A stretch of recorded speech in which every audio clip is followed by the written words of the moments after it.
जिंदगी जैसे पहेली, जैसे कि कोई सहेली। जिंदगी जैसे कहानी, थोड़ी नई थोड़ी पुरानी। कभी चाबुक, कभी चॉकलेट, कभी रौनक, कभी धक्कम पेल। ये भी हो सकता है, वो भी हो सकता है, बट ऑलवेज रिमेंबर, लाइफ में कुछ भी हो सकता है।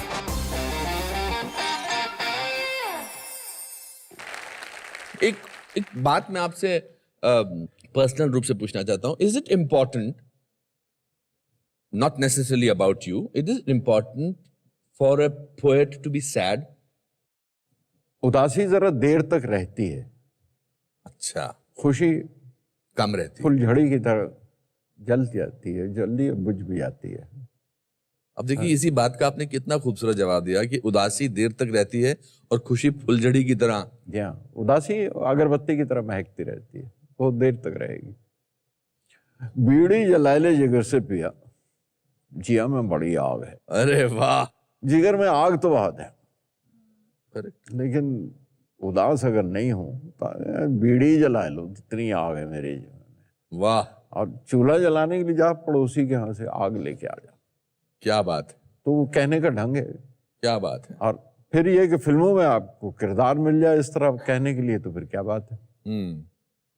क्योंकि फिल्मों में ये बंदिश तो है ना, आप किरदार से अलग नहीं हो सकते, कहानी से अलग नहीं हो सकते, और फिर किरदार की जबान से अलग नहीं हो सकते, आपको उसी की जबान में कहना पड़ेगा। आपके दोस्त या आपके कोई पहचान के शख्सियत, आप शायद उसका नाम बताएंगे, आपको बिमल रॉय साहब के पास लेके गए और उन्होंने आपसे कहा कि आप एक गाना लिखें। देवुसैन दोस्त थे मेरे, हाँ, ओके, जो ले गए थे मुझे। विमलदा से मिलने गए तो विमलदा ने कहा, मेरे नाम ही की वजह से कहा उन्होंने, कि बंगला में कहा कि भद्र लोग की करे जान बेजे वैष्णव कविता टकी। तो देवू ने कहा, दादा वो बंगला जानता है, बोल भी लेता है, पढ़ता भी है इसको, तो ये मत बोलिए। तो बंगला में उन्होंने पूछा कि ये इसको कैसे मालूम वैष्णव कविता क्या होती है। I remember the blush of Vimla. ये बुजुर्ग हमारे बड़े खूबसूरत लोग थे, विमला, सचिन दा जी, मासूम लोग। सचिन दा के पास भेज दिया, वहां पे जाके ट्यून सुनी उनसे, ट्यून के ऊपर ये लिखा, मोरा गो रंग ले ले, मतलब ट्यून बनी हुई थी, उसी के ऊपर लिखा हुआ है। बहरहाल गाना हो गया वो सारा का सारा। तो उसके बाद मुझसे कहा, कहने लगे मुझे मालूम है तुम फिल्मों में नहीं आना चाहते, तुम फिल्मों के गाने नहीं लिखना चाहते, लेकिन अब एक नया पिक्चर बनाता है, शुरू करता है अभी, काबुली वाला, पढ़ा तुमने? मैं कहा जी हाँ पढ़ा। तुम एक काम करो, तुम मेरे इधर असिस्टेंट हो जाओ, it's a director's medium, you will like it, but don't go back to that motor garage and don't waste your life, don't. मैं बिलीव मी, मैं सबके सामने कह रहा हूँ कि I just busted and cried out. अच्छा, Nobody had ever told me with that affection, वाह, this is the line, you should do this. It was, then I became an assistant. कितनी फिल्मों में आपने उनको असिस्ट किया? काबुली वाला शुरू कर रहे थे वो, काबुली वाला की स्क्रिप्ट देखी, और थोड़े बहुत, थोड़े से कहते हैं ढिठाई होती है अगर आप ईमानदार हैं, तो कहने का ढंग रूड नहीं होता, लेकिन बड़ी पोलाइटली आप कह सकते थे ये सीन ठीक नहीं लगा। लिख भी लेता था, पढ़ भी लेता था, जानते भी थे, पढ़ा हुआ भी है। With result I entered films. फिर आशीर्वाद के गाने भी लिखे, स्क्रिप्ट भी लिखी, बीवी और मकान, तो उसके गाने वो किए। फिर ऋषिदा के साथ उनके पिक्चरों में गाने लिखने लग गया मैं, फिर उनकी स्क्रिप्ट भी लिखने लग गया। तो slowly I became a writer. I think Anand was that first film. आनंद ने उस जगह पे लाके खड़ा कर दिया था जहाँ कि कह सकते थे इस राइटर को बुला लो। अच्छा, आनंद became famous for his dialogue and बहुत खूबसूरत फिल्म थी। And then you decided to direct. 71 में आपने की थी मेरे अपने। एंड आपने फिल्म इंस्टीट्यूट के बहुत सारे एक्टर्स को उसमें चांस दिया था। डैनी की पहली फिल्म थी, पेंटल की पहली फिल्म थी, सुधीर ठक्कर एंड दिनेश ठाकुर दोनों That's की right, पहली फिल्म थी। बहुत पावरफुल फिल्म थी। जी हाँ। And then you made one of my most favorite films called Andhi. मतलब मेरे लिए ये कुछ भी हो सकता मोमेंट है। I think it's like getting a biggest award for me, much bigger than any award that I got as an actor, to be able to sing in front of you your own songs, which are my favorite songs. Thank you. Thank you. Thank you. Thank you for allowing me to Thank you do very that. much. और ये जो शब्दों के साथ जिनका पूरा रिश्ता रहा है, उन्होंने एक फिल्म बनाई Koshish about deaf and dumb people. जी हाँ। जया बच्चन एंड संजीव कुमार साहब। जी हाँ, मैं डेफ एंड डम से एक्चुअली उस जमाने में हमने Jaya and Hari we went to Chowpatty पे स्कूल हुआ था, साइन लैंग्वेज सीखी हम तीनों ने। अच्छा। And there was always a man in on the sets. तो जो साइन लैंग्वेज है वो बिल्कुल सही है और सीख के मेहनत की गई तो उस पर। उस जमाने से मैं फिर इन बच्चों के साथ जुड़ा हुआ हूँ और मैं आज 30 साल से 70s में कहीं की थी और 30-35 साल हो गए भोपाल में आरुषि नाम से एक संस्था है जहाँ मैं उन बच्चों के साथ आज भी काम करता हूँ। वाह। और कंटिन्यूसली करता हूँ।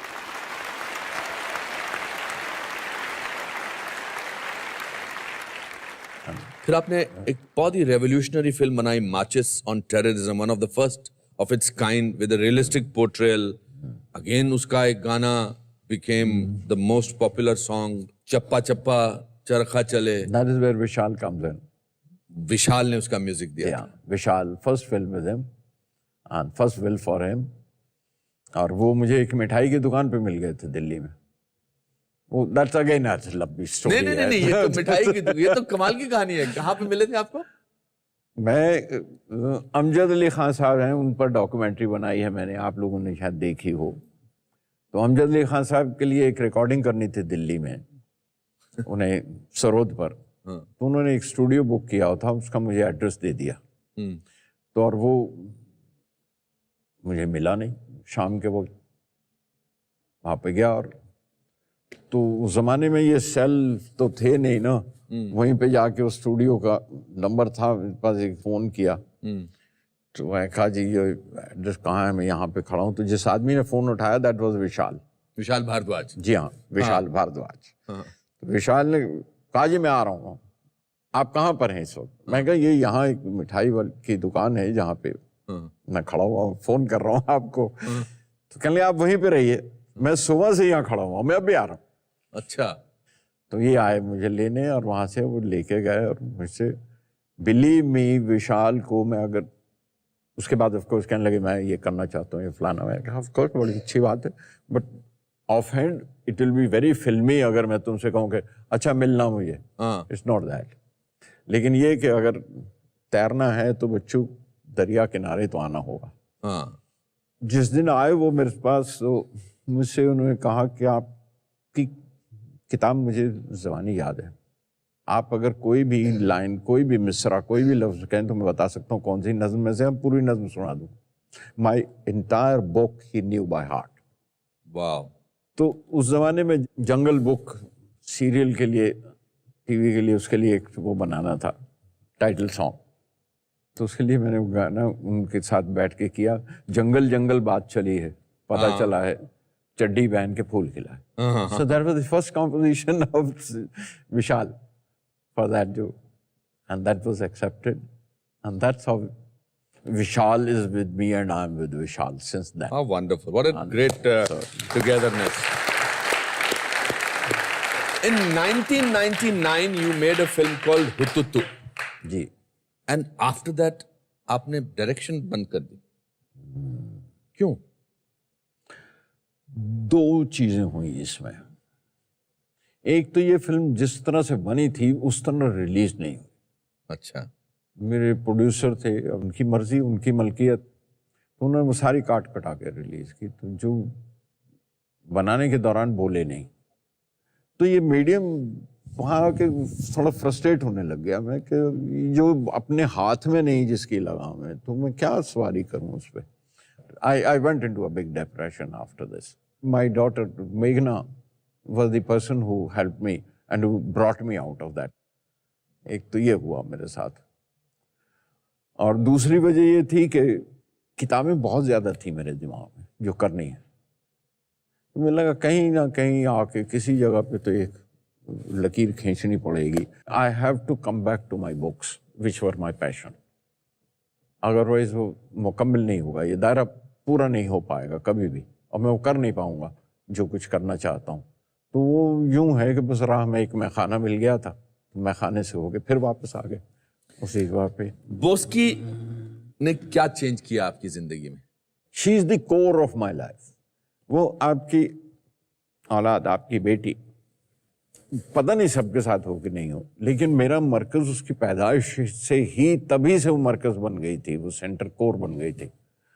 और उसका कोई उदास लम्हा है तो उसके उदास होने से पहले मैं उदास हो जाता हूँ, और उसकी खुशी का लम्हा है तो उससे पहले मैं खुश हो जाता हूँ, मैं फूल पड़ता हूँ। हालांकि नवासा, आप ग्रैंड चाइल्ड के साथ आपकी एक और ही तरह की बंदिश होती है। जी, उनका नाम क्या है? समय। 5 बरस के हैं, बस उनके साथ बंधी हुई है डोर पूरी जीने की, मेरी हर सांस बंधी हुई है उसके साथ। वाह। लेकिन but she remains the core of my heart, she remains the core of my life. आपकी पोएट्री में एक अनबिलीवेबल इमेजरी होती है, मतलब किसी भी गाने को ले लो। One of my favourite songs again is from Masoom, तुझसे नाराज नहीं जिंदगी, हैरान हूं तेरे मासूम सवालों से परेशान हूं। अच्छा, एक सेकंड, गुस्ताखी माफ, आप नाराज तो नहीं होंगे मुझसे? नहीं, अगर आप मुझे करेक्ट करेंगे। नहीं, हाँ, अगर ये कहूँ कि इसकी भी धुन सुना दीजिए, तुझसे नाराज थे आप लोग बताइए, कहना है कि नहीं? यस। गुलजार साहब, इट्स सो अमेजिंग।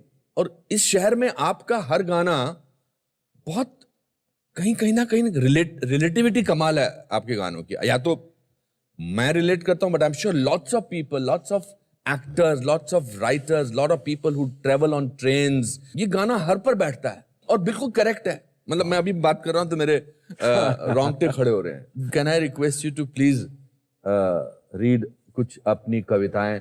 मेरी एक फेवरेट है, वन ऑफ द फेवरेट्स इस जो आपने किताबों पर लिखी है। जी हाँ। किताबें झांकती हैं बंद अलमारी के शीशों से, ये देखिए पीछे अपने। किताबें झांकती हैं बंद अलमारी, किताबें झांकती हैं बंद अलमारी के शीशों से, बड़ी हसरत से तकती हैं, महीनों अब मुलाकातें नहीं होती। वाह। जो शामें उनकी सोहबत में कटा करती थी, अब अक्सर गुजर जाती हैं कंप्यूटर के पर्दों पर। बहुत अच्छे। बड़ी बेचैन रहती हैं किताबें, उन्हें अब नींद में चलने की आदत हो गई। वाह। बड़ी बेचैन रहती हैं किताबें, उन्हें अब नींद में चलने की आदत हो गई है। जो कदरें वो सुनाती थीं कि जिनके सेल कभी मरते नहीं थे, जो रिश्ते वो सुनाती थीं वो सारे उधड़े उधड़े हैं। जो रिश्ते वो सुनाती थीं वो सारे उधड़े उधड़े हैं। कोई सफ़ा पलटता हूं तो एक सिसकी निकलती है। बहुत अच्छे। ये कोई सफ़ा पलटता हूं तो एक सिसकी निकलती है। कई लफ्जों के मानी गिर पड़े हैं, बिना पत्तों के सूखे टुंड लगते हैं वो सब अल्फाज, वाह, जिन पर अब कोई मानी नहीं उगते। वाह।